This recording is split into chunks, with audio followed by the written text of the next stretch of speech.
আসসালামু আলাইকুম আপুরা, অনেক গুরুত্বপূর্ণ একটা ব্যাপার শেয়ার করতে আসলাম। একটু স্ক্রিনটা লক্ষ্য করবেন সবাই।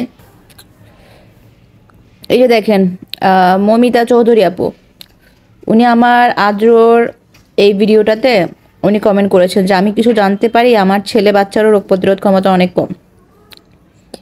ওনার এই কমেন্টটা রিপ্লাই করেছেন এই যে ওয়ান সলিউশন বিডি 24/7। আমি কিন্তু ওনাকে আমি চিনি না, ইনফ্যাক্ট উনি রিয়েল কি ফেক আমি সেটাও জানি না। এটা কি কোনো পেজ না কোনো প্রোফাইল না কে, আমি কিছুই জানি না। উনিও ওনার সাথে কমেন্টে রিপ্লাই করেছেন। ফাইনালি আমি 2 ঘন্টা আগে দেখলাম যে উনি ওনার মোবাইল নাম্বারটা দিয়েছেন। সো এই ধরনের কারোর সাথে যদি আপনারা পার্সোনালি কন্ট্যাক্ট করেন, বাচ্চার ব্যাপারে ইনফরমেশন নেন বা কোনো মেডিসিন বা কোনো রকম কোনো সাজেশন নেন, সেই ক্ষেত্রে কিন্তু আমার পেজ ফারিয়া স্ট্রাগল কোনোভাবে দায়ী থাকবে না, কারণ এই ব্যাপারগুলো বেশিরভাগই ফেক হয়।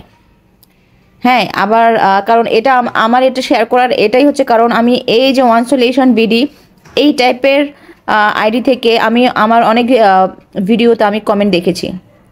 সো আমি তো আর কমেন্ট করার থেকে তো আমি আর কাউকে বিরত এই জন্য আমি সতর্কতামূলক ভিডিওটা পোস্ট করছি যে এভাবে যদি কেউ প্রতারিত হন, কারণ আমাদের বাচ্চাগুলো অনেক বেশি সেনসিটিভ। সো অভিজ্ঞ কোনো ডাক্তার বা এক্সপিরিয়েন্স কারো কাছ থেকে কোনো ইনফরমেশন বা কোনো রকম কোনো তথ্য ছাড়া যদি আপনারা এই টাইপের ফেক কোনো কিছুতে বিশ্বাস করে যদি আপনাদের কোনো প্রবলেম হয়, বাচ্চাদের কোনো ক্ষতি হয়, সেক্ষেত্রে কিন্তু ফারিয়া স্ট্রাগল পেজ বা আমি কোনোভাবে দায়ী থাকবো না।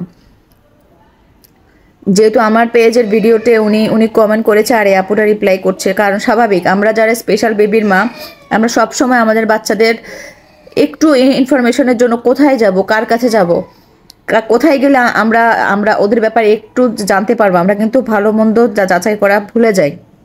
কারণ মায়ের বোন সবসময় সন্তানের ভালোর জন্য যেখানে যেই বলবে যে হ্যাঁ আপু আসেন, আমি আমি আমি এটা জানি বা আমি এটা বলছি বা এটা করছি, যেমন উনি কিন্তু ওনাকে ইনবক্সে নিয়ে গেল। আপনারা আমি আবার একটু কমেন্ট, ওকে ইনবক্স দেখতে পেয়েছেন। উনি যদি রিয়েল হতো উনি অবশ্যই এখানে পাবলিকলি ইনফরমেশন দিত। আমি তারপরও জানি না যে উনি রিয়েল কি ফেক, উনি কিন্তু ইনবক্সে নিয়ে গেছে। সো এই জন্যই আপুরা আপনারা সতর্ক হন। আমরা মা, আমরা অনেক বেশি ইমোশনাল আমাদের বাচ্চাদেরকে নিয়ে, তাই বলে এমন কোনো ভুল কিছুতে পা দেয়া যাবে না যেটার জন্য আমরা ক্ষতিগ্রস্ত হবে, আমাদের বাচ্চাগুলো ক্ষতিগ্রস্ত হবে। সো আমি আপনাদের সবাইকে সতর্ক জানালাম, এরকম আমার পেজের কোনো ভিডিওর কমেন্টে কাউকে রিপ্লাই করে কারোর সাথে পার্সোনালি যদি আপনারা যোগাযোগ করতে চান বা কারোর থেকে যদি কোনো ইনফরমেশন নিতে চান, সেটার পুরো দায়িত্ব আপনাদের। আমি বা আমার পেজ কোনোভাবে এটার দায় বহন করবে না। সো সবাই সতর্ক থাকবেন, সবাই ভালো থাকবেন। আল্লাহ হাফেজ।